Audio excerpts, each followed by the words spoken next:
what is the outcome goal, but how do you make that more of what does this look like within my life versus what does this look like at the finish line?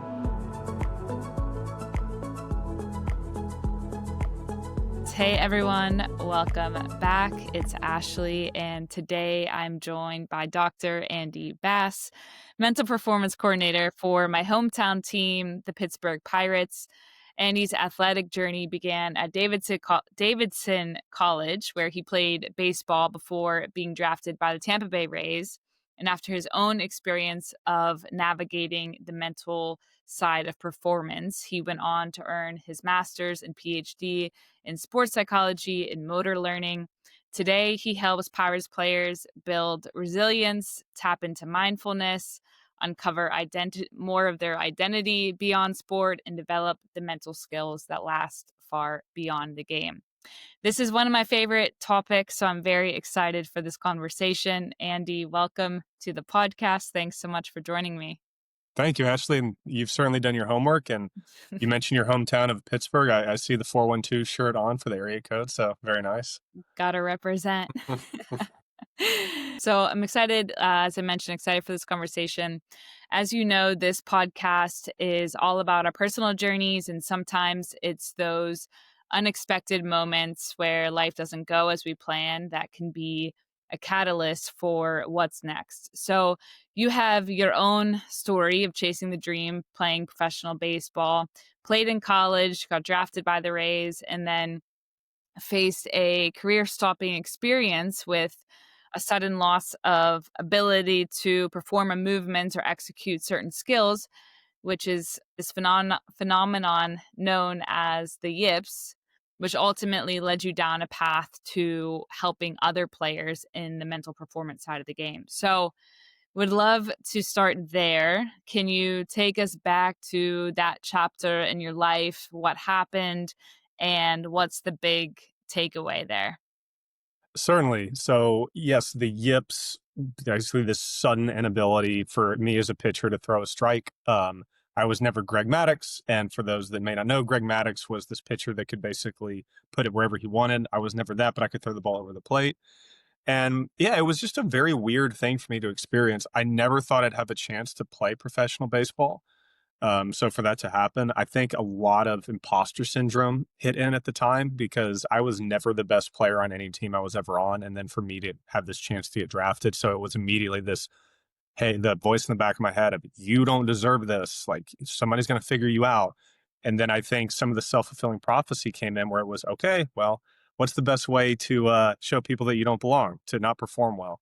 And I'm not saying I self-sabotage deliberately, but I think imposter syndrome creeped in. And yeah, it was pretty much immediate. It was like flipping a switch. I could not throw the ball over the plate the entire season. I maybe had one or two outings where I was okay. But yeah, it's a very strange phenomenon to explain. And the way I even explain it is it's like trying to explain to somebody who's never been sick what it's like to feel nauseous or to have a headache. So, and like you try to explain it to them, but they don't have the emotional or the mental capacity to understand something they've never been through. So to explain what the yips feels like is kind of like that. It's kind of a Sisyphean task to even explain it. But basically, it was probably the closest I've been to depressed in my entire life was going through that. Wow. What you're explaining, it sounds like it's something that you need to experience versus just to be able to grasp, the everyday person want to just be able to grasp what that's like. Which it's one of those things too. I don't want anybody to have experienced it, but Yeah, I truly understand it. Totally. You have to experience. So it's this kind of paradoxical thing of, I don't want you to experience it, but the only way to understand it is to experience it. Yeah, there's certain things where it's good things you want to that need to be experienced, that can only be experienced, that real encouraging to do, and then there's things like this that you would like to develop certain skills in the work that you're doing today with players to hopefully not go into that type of experience. Correct. And I think with this, you kind of asked like how this shaped my journey. I kind of look at it as, I think in psychology, it's called the end of history moment, where we always say, like, when we lose a job, it's, oh my gosh, like my world is coming to an end. And then 10 years later, we say, wow, losing that job was the best thing that could have happened to me. So we have this end of history moment of what is right now is permanent. And so this was the best thing that could have happened to me. I was never going to make the big leagues, but playing professional baseball and going through the yips gives me empathy, and it gives me a little bit of credibility from players. The fact that, I mean, I barely got out of A ball, but to kind of have this understanding of like how much the game can take away from you and Mm. how frightening sport can be when it becomes your identity, and when that identity is so wrapped up in performance that your entire life is shaped by it. So all the theoretical underpinnings aside, I think it did help. It has helped me get to where I'm at now because of the buy-in. Okay, man, you played professional baseball, and the empathy of, I don't understand the pressures of playing Major League Baseball, but I do understand how much your life can get wrapped up in that little ball with red stitches. Totally. And I think that many people that are listening, whether they're athletes or not, can relate to this feeling of tying your worth or identity to the thing that you're doing or how well that you can perform. And so coming out of that or discovering more about yourself that ultimately can, help you in different areas of your life. How do you begin to go there and to shift out of that and realize that you are more than this thing that you're doing? Yeah, and I realize we've spoken before this, and I need to share these research articles with you. But of all Right. the coincidental things, so when I was in graduate school, myself and a few of my colleagues, I want to give a shout out to Dr. Joe Raba, who's was a professor at West Virginia, but he's now running his own company. We actually looked at like basically the transition out of professional sport by professional baseball players. So it was a lot of snowball sampling from people I played with. And a lot of it boiled down to athletic identity. And we looked at it through the lens of self determination theory, which is basically the basic psychological need satisfaction of autonomy, choice, competency. Do I feel like I have, you know, basically, am I good at what I'm doing? And relatedness, am I feeling connected to others? So we looked at it through that theoretical framework. But one thing that came out a lot with these two studies that we did was this idea of identity, and how shaping a different identity actually helped with the transition out of professional baseball. And I've shared this study with several people throughout the years, and I kind of get this very dichotomous reaction to the results we found, because the results that we found were, if you have a backup plan, so if you're studying for the LSAT, or you're studying for the GRE in the off season, or you're doing an internship at a law firm, whatever it may be in the off season, that that backup plan, number one, it's obvious that it helps for leaving baseball. Okay, I'm going to go and do this. But what we found was that when we talked to people that had this backup plan, number one, it gave them a sense of autonomy, of choice, of, I'm choosing to do this. I'm studying for the LSAT. Competency, like, I'm broadening my skill set in life. And relatedness is that I'm connecting to people that aren't just in baseball.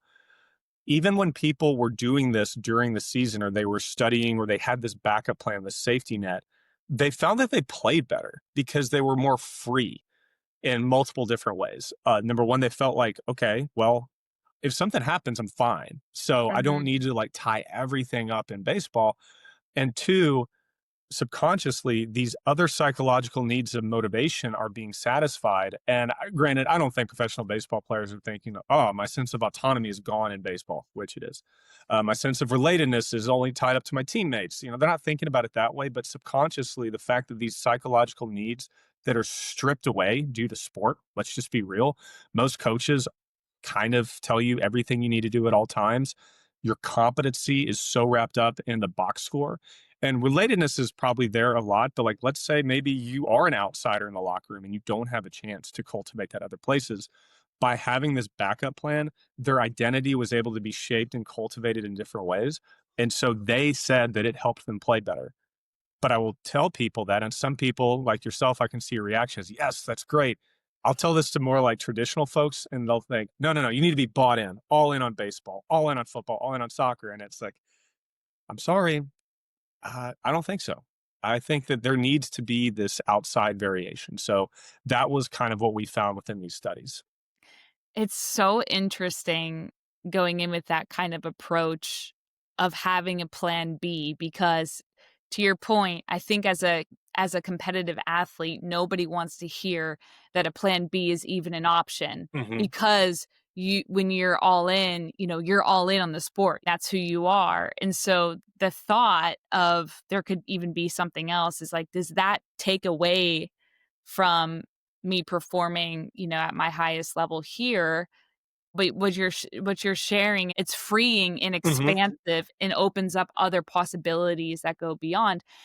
And I love the correlation. I think it's so interesting that it can actually enhance your performance because you are not putting everything all into the end result of this game or this season. Right. You have something to go to. And I mentioned things like the GRE, the LSAT. It can be anything. You just need something that adds variation to your life. And I'll bring in some motor learning aspects here just to tie a ribbon on this kind of where we're at, because I love that you're seeing where this can go.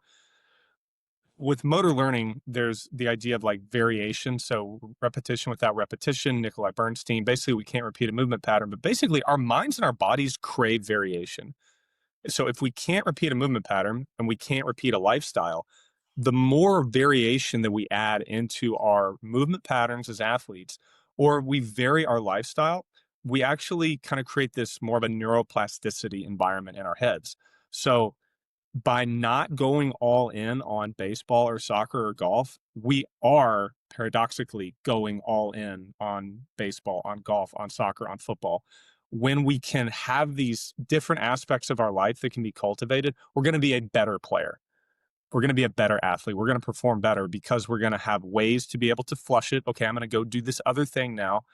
Maybe the backup plan helps, but it just helps us not get so cognitively entrenched in that Mm. sport. And that's where the issues come in, because then you can't get out of it. That's so good. I also think it translates into, work and business in ways that you get so focused on one thing that you don't even know what your hobbies are because you don't because you're making your work your all day, every day. Your mind is constantly consumed on this that we just lose sight of everything else. But what happens whenever you do pause and reflect a bit on that and realize I enjoy, going fishing. I don't know why I said Hmm. fishing. I don't like fishing, but for some people who like fishing, right? Like I enjoy doing this, or I like going running, or I like, spending time with friends or doing or reading. And that can actually help me show up better to work or whatever it may be. You nailed it. Yes. If we want to be the best, we have to be the best at being other things.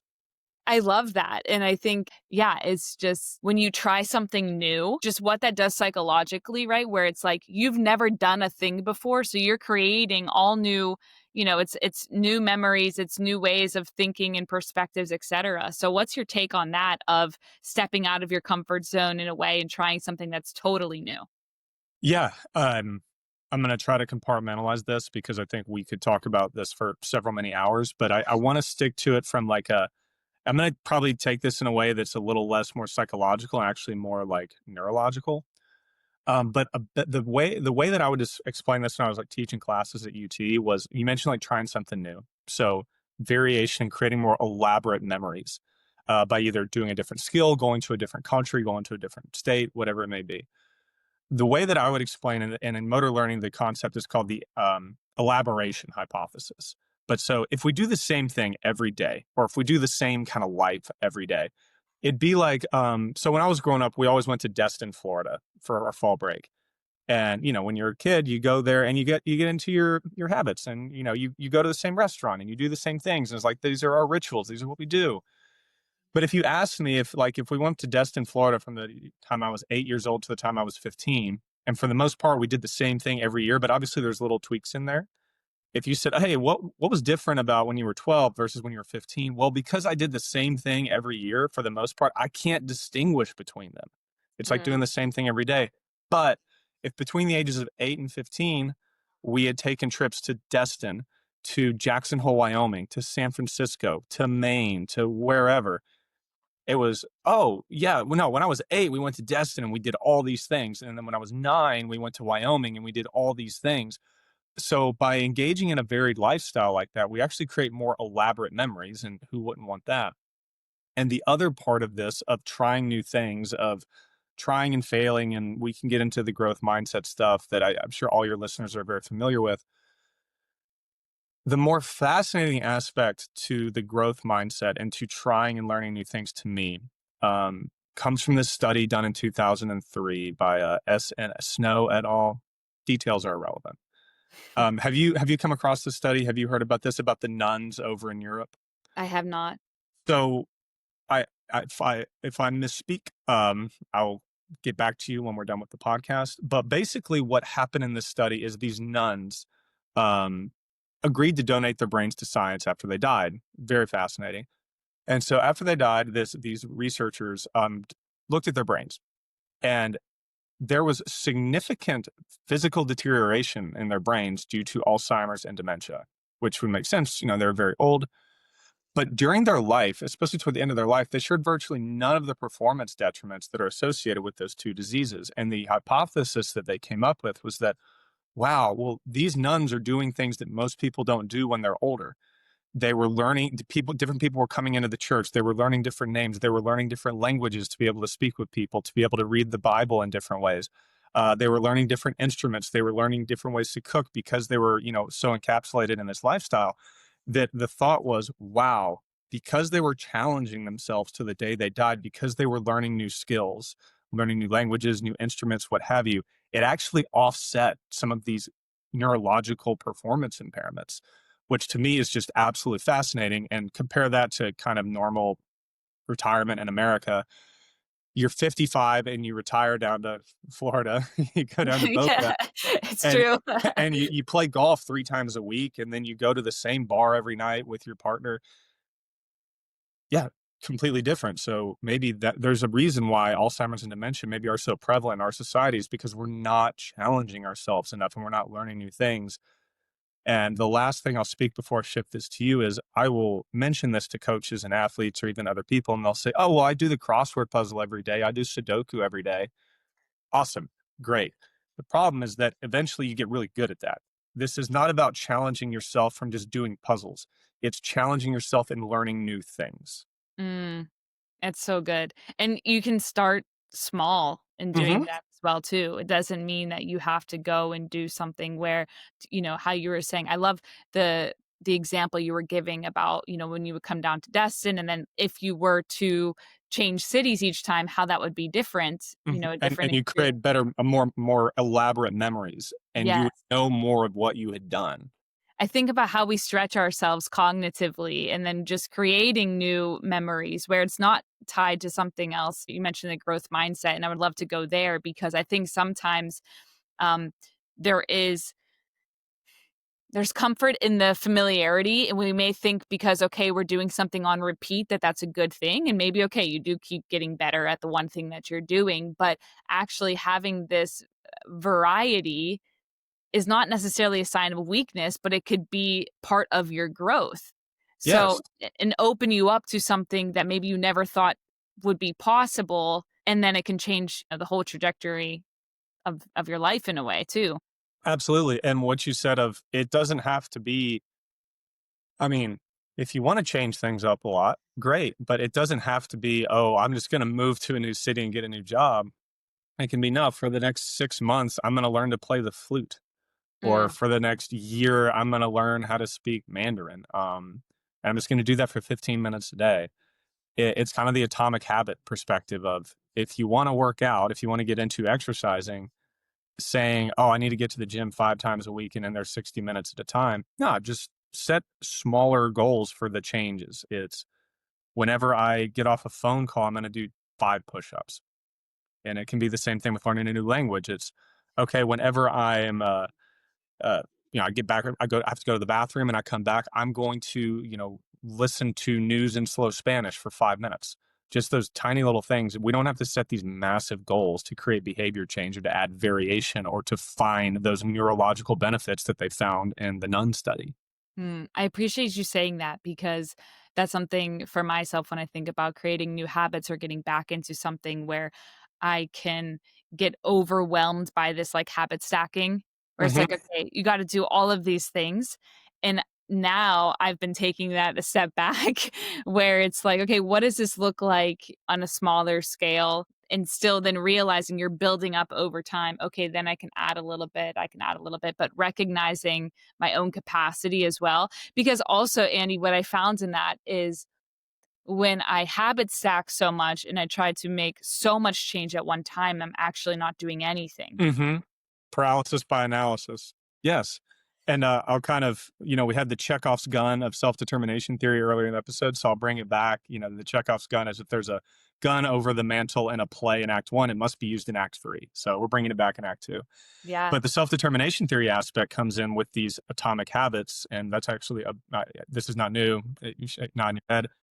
If we habit stack so much of I got to get to the gym today for an hour and a half, that's a lot. And then it could be, oh, well, I'm not going to go. I'm just going to punt on that. And then you end up not going tomorrow. But with the self-determination theory aspect is, all right, whenever you go to the bathroom and come back, I'm going to do 5 push-ups. Well, now your mind recognizes when you've accomplished a goal. So you set an autonomous choice of I'm going to do this. It's not a hard goal to accomplish, but you still do it. So there's that competence aspect. And you're probably going to do more than 5 push-ups depending on your level of fitness. Let's just use 5. So now, number one, you set a goal, autonomy that you've fulfilled, and competence. Not only have you fulfilled that goal, like maybe you did 10 push-ups. So you did twice as much as what you were supposed to. So now you've just dominated 2 of those basic psychological needs to start this habit. Yeah. And I think when you do that, then you realize that you're capable, especially I think if you're in a rut or you feel stuck. That's where I feel like it's most powerful because you realize, like, okay, when I just start here, like I can actually do this and I can do this and I can do this versus trying to go 0 to 100. And also, I think about the sustainability in lifestyle. Let's say you go to the gym for an hour and a half or something, you're trying to do the most in this way. Can you sustain that over time? Is that healthy over time? How would you approach that? Would you think about what kind of lifestyle you want and then how do your goals fit into that like lifestyle in a way versus let's say okay you just feel like you need to I don't know lose 15 pounds. I Mhm. always use that because I feel like it's a tangible thing with the numbers, like having these number goals, and then you go so hard to do that one thing, and then what happens whenever you do reach that goal? That's a fantastic question. When you said like, okay, I'm going to lose 15 pounds, and then I lose 15 pounds, that's when the yo-yo diets start. Mm, Um, Before I kind of give you my more empirical answer, I'll kind of give a more of an anecdotal response to this. So when you mention like you reach a goal and then you kind of lose all motivation, like you set a goal, you reach it, but then there's nothing beyond that. yes. So in professional baseball, it's very Latin American heavy. A lot of players from the Dominican Republic, from maybe not so much Cuba, but Dominican Republic and Puerto Rico. And my contemporary, Dr. Hector Morales, is from Puerto Rico, and he's the one that brought this up to me.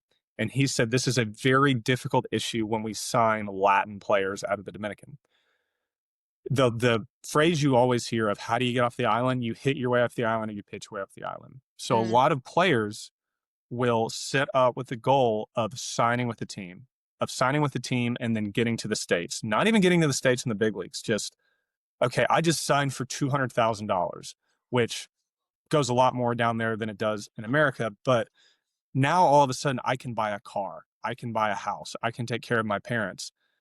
And that's it. Like I set out to get signed and to make money, and then that's it. And then they come to the States and maybe they just don't pan out because they've set a goal and then there's nothing beyond that. Great, you accomplished that goal. You signed for $200,000. You lost that 15 pounds. But when we kind of set these self-imposed constraints based on outcome goals, then mm, yes, when we reach that goal, then the motivation to continue isn't there. And so, yes, having those outcome goals of lose 15 pounds, of sign for $200,000, of get a salary of this, of get a job for that, those are fine.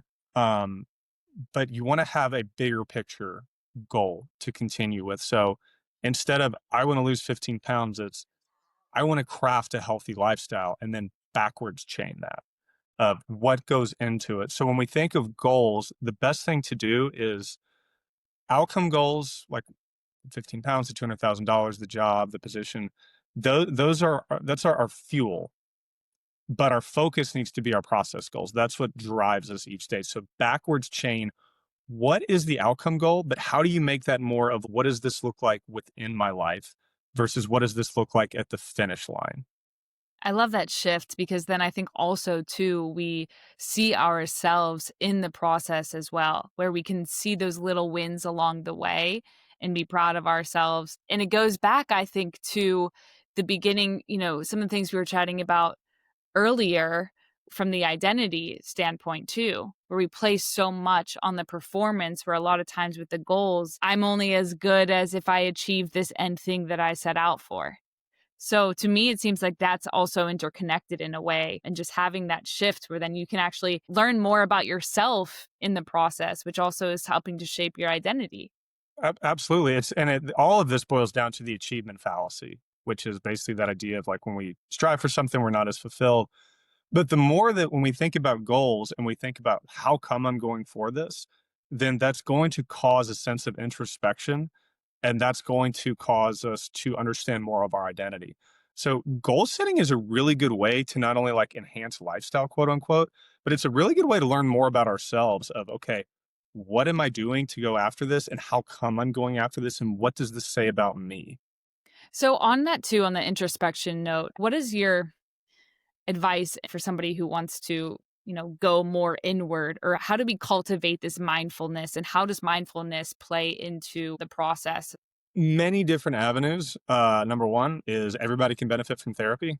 Um, Say it louder, Andy. everybody can benefit from therapy. I mean, I'm pursuing this other master's in clinical mental health because I want to broaden my skill set and be a therapist. But you know, you don't. We mentioned going to the gym. Like the best way to describe going to therapy is you don't just go to the gym when you're feeling weak. If you want to stay strong, you go every day, even if you're feeling very mentally healthy and mentally well. Which nobody is perfectly well adjusted. You show me somebody that is absolutely well adjusted, I'm going to show you a liar. But therapy is very, very, very useful. The other thing is, so you mentioned introspection, which introspection is a form of creativity because we have to think about our lives and how we interact within our own lives. We are our most creative when we are bored. Be bored. That would be my kind of, maybe you weren't expecting me to say that, but or like whoever is listening, like be bored. Like how is that going to shape my identity?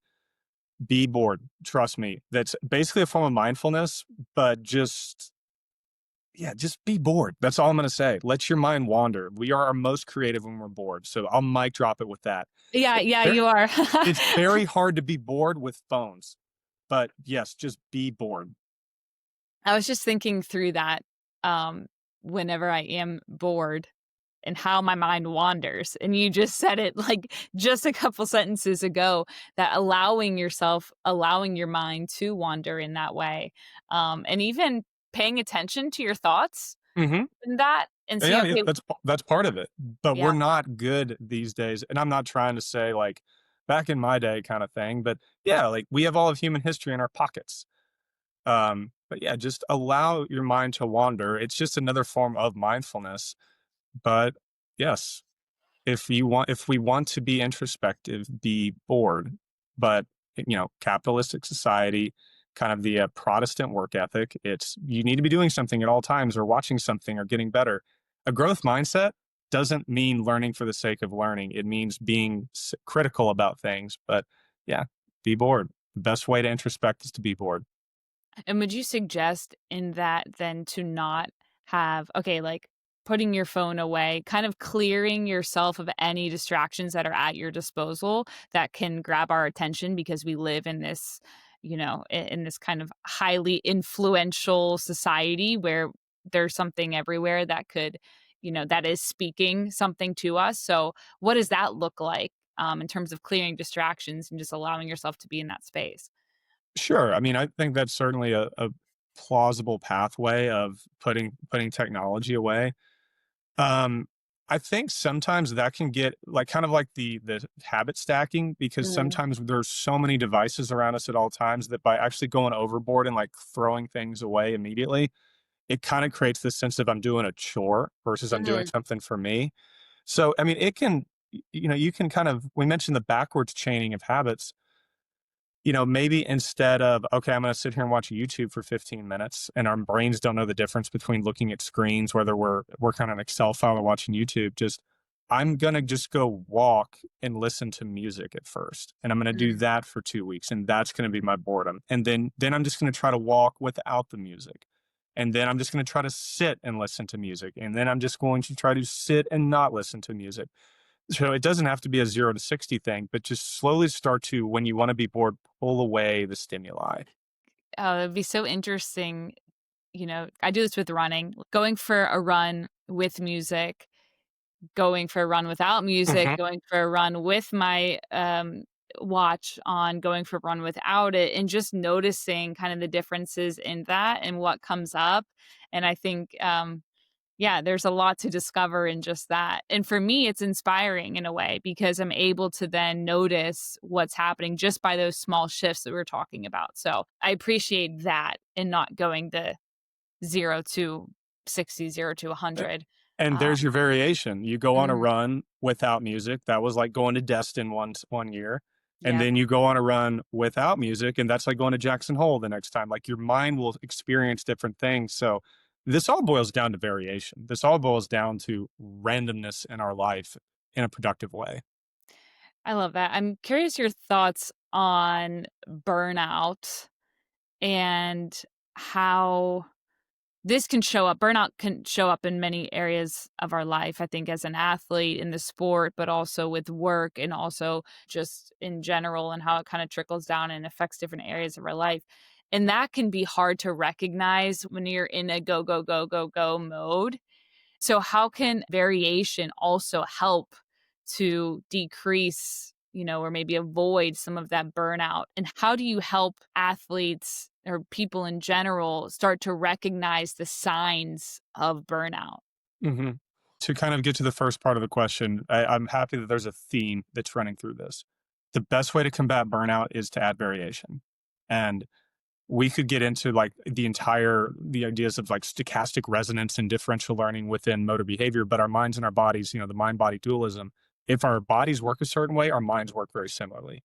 So doing the same thing all the time, as in I'm a gymnast and I'm practicing 8 hours a day 7 days a week, that's going to Destin every single year and doing the same thing. Like all of this stuff boils back to variation. With the signs of burnout, one of the best things I ever heard to combat it is give people the option to quit. Mm. Because once again, this boils down to choice. And I will try to find the study for you offline. But I'm nearly positive that one way to help cancel burnout is to give people the opportunity to leave. What happens when you give somebody the option? Well, several things. Number one, now they realize they have a choice that they didn't realize they had, and Mm. then now they can compare and contrast pro and con of, oh wait, I thought dad really or mom or whoever really wanted me to do this, but they're saying I can quit, so that means that, oh, maybe I don't have to do this for them. Oh, maybe I wasn't really doing it for them. I kind of enjoyed it. So when you give people the option, it forces another state of introspection. Totally. So give them the opportunity to quit, and don't. And to people listen, don't be like, do you just want to quit? Not like that. It's a very empathetic choice. It's something like you said about the introspection, then it having that autonomy to choose and knowing, hey, I have the power to make a choice here. Now I'm going to go inward and actually really consider, what am I doing this for, and why am I doing it, and what's coming up? Is it actually this thing, or is it this thing over here? And then maybe that even alters your decision because you go inward and you think through it in a way that maybe you haven't before. And it might even create a greater sense of motivation to do that. So variation, do different things. Don't just focus on one thing. Giving people the option to, I don't like the term quit, but giving people the option to stop, probably a better way to say it. And the burnout stuff outside of physiological things that can occur. I'll let people go down the Google rabbit hole, but in sport, the female athlete triad of what can happen to females when they're burned out from an exercise perspective. I think anybody, people that just think about sport or life in general, I think we all know the signs of burnout. We all see fatigue. We can see body language. The signs are, to me, just be a human being. Just understand and see, like, is okay. People have bad days, But if your son or daughter or whoever just has showing no signs of showing any enjoyment, yeah, like I don't think we need to like reinvent the wheel on what burnout looks like. I think we just need to understand what we can do to mitigate burnout. And also how important could, a therapist be in that Yes. process Yeah, to plug therapy in again. I think it is so important because that person can come alongside you and help you recognize these things that ultimately, help you see, okay, maybe I am on this path or maybe I'm getting close to that burnout and what can I do? I mean, I know, and for myself where I'm like, I need to check in because I'm not there yet, but I'm seeing myself maybe about to, fall into the hole, and let me just process this out with you. And it's incredibly helpful. absolutely. And the thing with burnout too is that, and this is why we need, good parents, good friends, good coaches, good anybody. Um, Usually we as like the person that's burned out, we don't recognize it early enough because it's like, because I'm just, you mentioned the 15 pounds. If I want to lose 15 pounds because I put on 15 pounds, well, I see myself in the mirror every day. And so I'm not going to recognize it. It's like the frog boiling in a pot of water. If you only click the temperature up, 1 degree at a time. So this is why we need people in our lives to be vulnerable with, to be accountable with, because usually we're not the ones that are going to understand that we're burned out. It's other people that can see our lives and see our behaviors and see our body language because we're going to be probably way far down the line toward burnout versus if we have somebody with us along the way, they're going to be able to recognize that probably earlier within us. It's so good having other people in our lives to see that do see us and do care. And it's because they care about us and where we're at in our journeys that they will, bring this to light. Sometimes it can sound like tough love in a way, or you're like, ouch, really? Like, but we need those kind of people. And ultimately, it's for our own good. It is. And it's good to reach out to people and ask for help. And Simon Sinek has a great quote when he says, because we always think like, oh, we need to help others. He says, no, the key to building trust is not to offer help, it's to ask for it. So when we craft this narrative with others of whether, hey, I need you to pay attention to like, am I burning out? Or maybe not even something that metacognitively um, deep. The way that he describes this about asking for help is like, Ashley, let's say you and I have been friends for years. And we talk like every couple weeks, and then a month goes by and I don't hear from you. And then you call me up and say, "Hey, Andy, sorry I haven't checked in a while. I was really going through a lot with my parents." And I said, "Well, how come you didn't call?" And most of the time people say, "I didn't want to bother you." Mm. And then the response from me is, How dare you rob me of that opportunity to be there for you?" It's so paradoxical that we think we are burdening others by asking for help. But on the flip side, how honored are we when somebody says, "I really need to talk to you"? So that's the key to building trust. And that's the key to kind of mitigating that burnout as well. Ask for help. Don't always offer it. That resonates so much, and I think so many of us can relate to that. I've been on both sides of it, right? Somebody saying that to me, "I didn't wanna bother you," and then Hmm. myself thinking the same thing about somebody else where I had that response, "I didn't wanna bother you." And I feel that often, like, I will find myself apologizing because I don't want for somebody else. Like, I don't wanna be a bother to somebody else with the things I'm going through.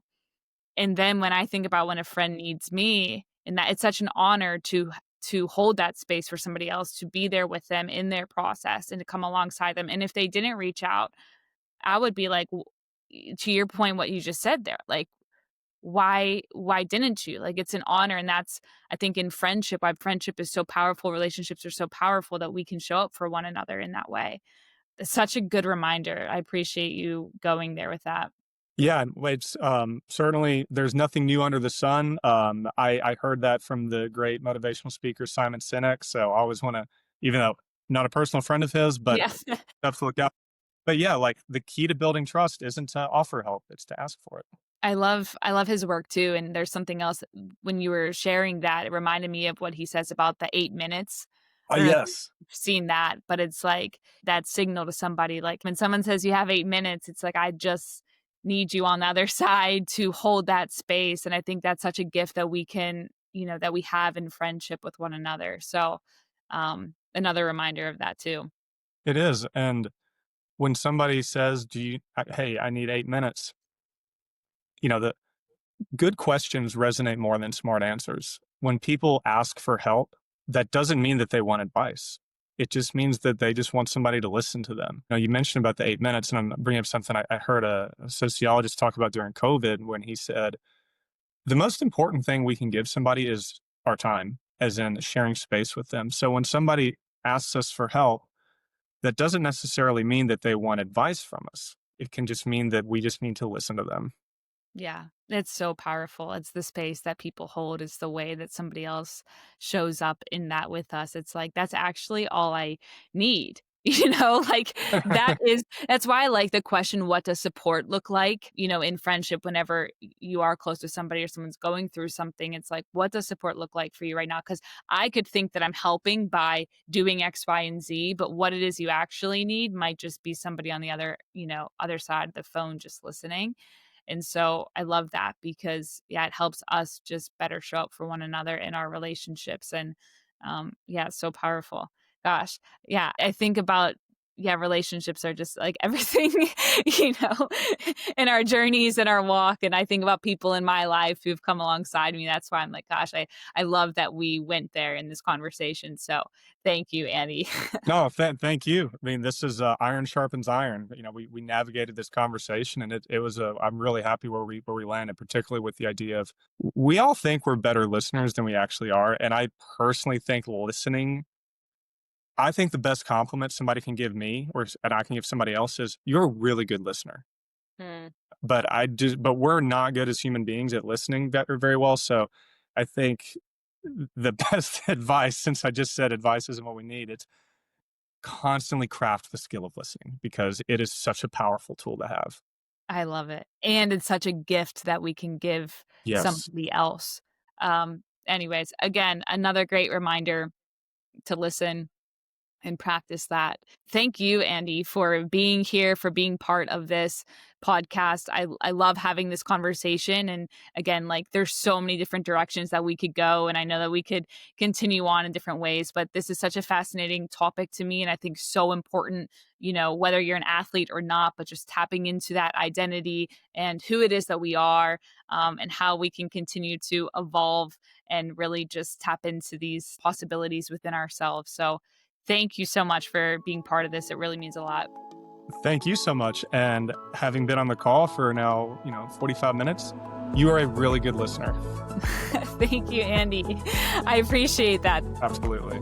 Thank you so much. Thank you, Ashley.